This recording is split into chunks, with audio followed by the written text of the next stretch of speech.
Apa kabar Formula Friends? Ketemu lagi sama gue Riner di Formula Motor TV. Outlander Sport, namanya aja sport. Udah tahu kita pasti rasa mobil ini sporty. Dan walaupun sekarang mobil ini udah nggak dilirik, tapi bukan berarti dengan nilai positifnya mobil ini tidak memiliki daya tarik. Dan pertanyaannya, kenapa sekarang mobil ini udah nggak terlalu mendominasi di kelasnya? Apakah karena fiturnya yang kurang komplit, rasa berkendara yang nggak enak, atau karena modelnya yang udah mulai ketinggalan zaman? Untuk itu, ikuti video ini sampai habis karena kami akan test drive dan mencari tahu.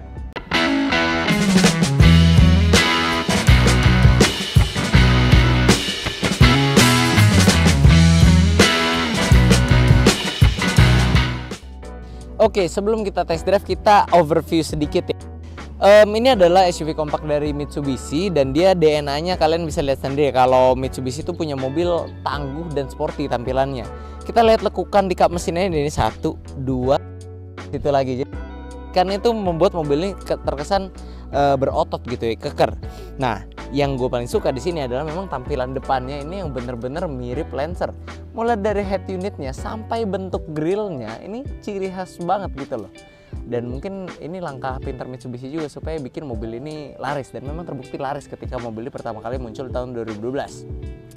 Nah, tapi yang membedakan dari tahun 2012 adalah di punya kami ini dia sudah minor facelift, mendapatkan perubahan tampilan sedikit dari bagian grillnya yang bisa kita lihat. Ini grillnya sudah memiliki pola, ini bukan heksagonal, pola apa kita sebutnya ya. Pokoknya dia lebih berpola dan lebih bertekstur di sebelah sini ya. Jadi tampilannya lebih updated aja sih dibandingkan yang 2012. Di sini dia juga sudah ada fog lamp. Ya, ada tampilan minor-minor sedikit menggunakan lace chrome ya. Jadi tetap tampilannya lebih modern. Dan kalau kita ke samping sini, dia sudah menggunakan velg ring 17. Di sini bannya menggunakan Dunlop, itu masih tebal tentunya. 215 60 ring 17, betul.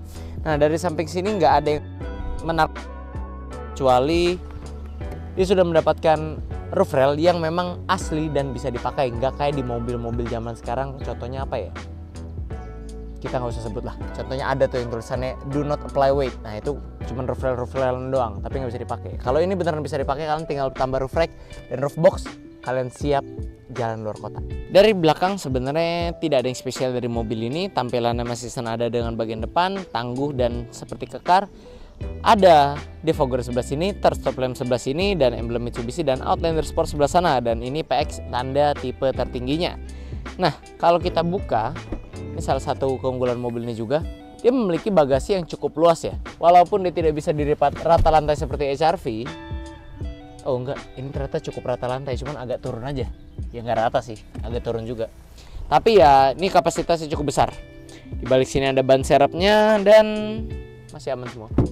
Oke, mari kita mulai test drive ini dengan lihat fitur yang ditawarkan mobil ini. Karena pada zamannya mobil ini terlaris di masanya sebelum negara api menyerang, yaitu HR-V. Nah, Outlander PX ini sudah dilengkapi dengan penerangan lampu headlampnya itu sudah HID projector. Masuk mobil udah smart entry, nyalain mobil udah start stop engine sebelah sini, setirnya sudah dibalut kulit dengan audio steering switch di depan sini, dan di belakangnya ada pedal shift yang seolah mobil balap ya, karena dia tertanam di ininya, bukan ngikut belok sama setirnya. Lalu speedometernya masih konvensional, masih jarum biasa, tapi sudah ada MAD yang menampilkan cukup lengkap dan informatif seperti expandernya mirip, dan dia ada fitur juga reminder kalau kita udah capek gitu ya. Dan di sebelah sini ada electric retract mirror, joknya sudah full kulit lengkap walaupun pengaturannya belum elektrik. Ada armrest di sini yang praktis bisa dimaju mundurin, jadi emang fungsionalnya dapat banget.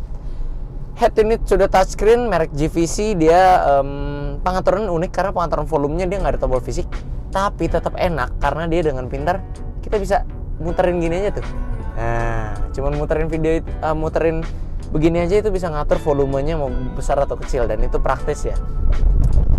AC-nya masih knob belum digital tapi tetap masih praktis digunakan, dan yang menjadi andalan di mobil ini adalah panoramic roof-nya. Wis, keren banget kan, mobil dari 2012 pertama keluar udah punya panoramic roof. Kayak kita sekarang lagi nggak terlalu panas-panas banget, jadi kita berani buka karena memang supaya lightingnya bagus dan berasa keren aja gitu. Nah, kalau di samping sini dashboardnya juga sudah soft touch ya, jadi buat kualitinya oke punya. Sampai depan sini sebagian soft touch, belakangnya belum, tapi plastiknya berasa lebih bagus dan lebih berbobot dibanding merek Jepang lainnya ya. Dan dia juga sudah punya akses langsung ke bagasi seperti sedan. Jadi di baris 2 ini kalau kita buka tengahnya itu kita langsung bisa akses ke ambil barang ke bagasi. Dia juga punya banyak open storage, jadi kepraktisannya dapat juga. Ditambah lagi dia juga sudah punya auto power window tentunya. Fitur keselamatannya, mobil ini bisa dibilang cukup oke pada zamannya. Dia sudah dilengkapi dengan 2 buah airbag untuk penumpang depan, pengereman cakram depan dan belakang tentu karena ini mobil paling bertenaga di kelasnya. Parking sensor sudah ada, parking kamera pun sudah ada, dan dia sudah dilengkapi dengan anti-lock braking system, brake assist, dan electronic brake force distribution. Jadi sudah lengkap 3 paket itu. Dan dia juga sudah punya ISOFIX. Jadi ini mobil ini ramah buat kalian yang punya anak kecil. Ya walaupun dari segi fitur mobil ini bisa dibilang cukup lengkap dan cukup oke lah. Walaupun kalau sekarang udah agak ketinggalan kali ya, tapi memang mobil ini nggak ada update-nya.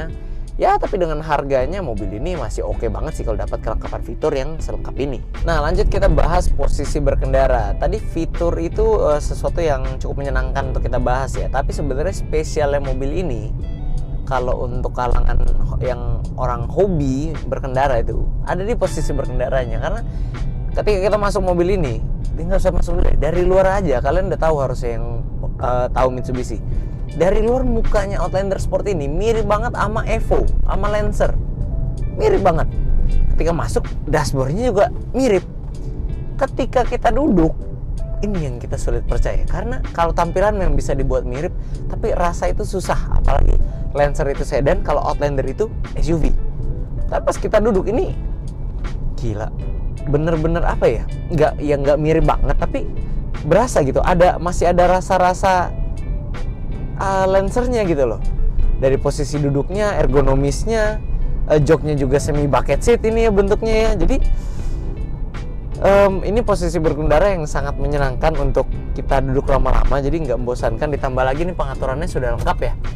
Setirnya bisa setir dan teleskopik, jadi nggak pelit pengaturan. Pengaturan joknya sudah maju mundur, naik turun juga sudah bisa di sini ya. Pengaturan lengkap. Jadi sangat menyenangkan. Ini rasanya seperti tetap rasa ada Lancernya, tapi dengan kepraktisan SUV kompak gitu loh. Jadi posisi armrestnya pas di sini. Ya,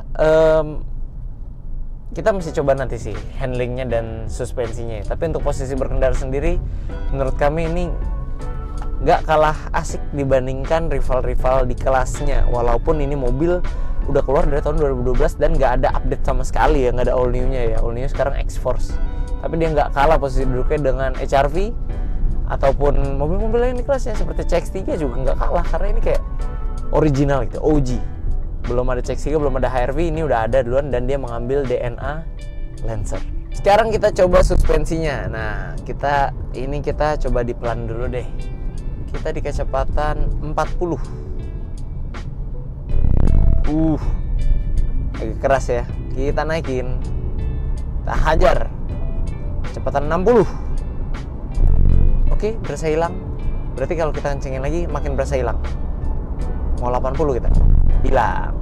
Kalau kita pelanin lagi 50. Berasa lagi. Suspensi ini agak keras ya memang ya. Memang udah jadi karakternya si Outlander sih. Dia punya sebantingan yang agak keras ya. Kerasnya dibandingkan di HR-V ya. HR-V lebih nyaman memang. Kalau Outlander ini memang agak keras. Jadi ya mungkin karena diambil DNA si Lancernya dan rally-rallyannya Mitsubishi ya.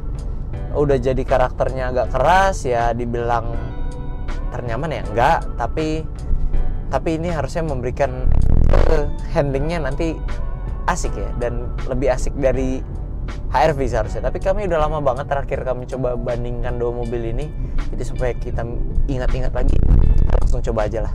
Oke, sekarang kita coba handling dari Lancer Jeep ini. Mari kita coba. Set, wih, gila. Set, wih.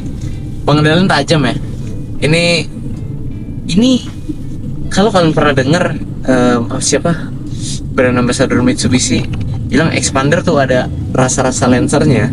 Nah ini lebih ada rasa Lancer lagi. Pengendaliannya tajam. Ini lebih enak dari HR-V ya, lebih tajam.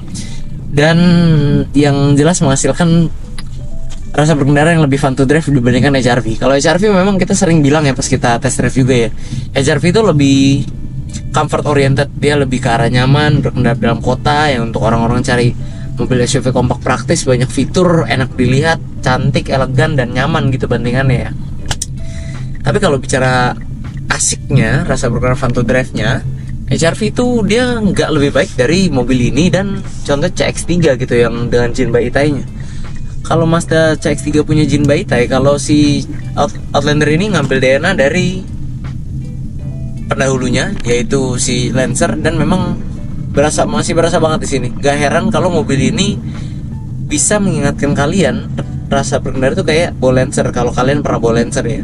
Cuman kalau kalian belum pernah bawa Lancer, belum tahu rasanya Lancer gimana, ya pokoknya mobil ini seperti SUV yang rasa sedan gitu rasanya, karena pengendaliannya tajam kayak sedan, stabil juga, dan posisi duduknya, dashboardnya, tampilan depannya itu kayak Lancer.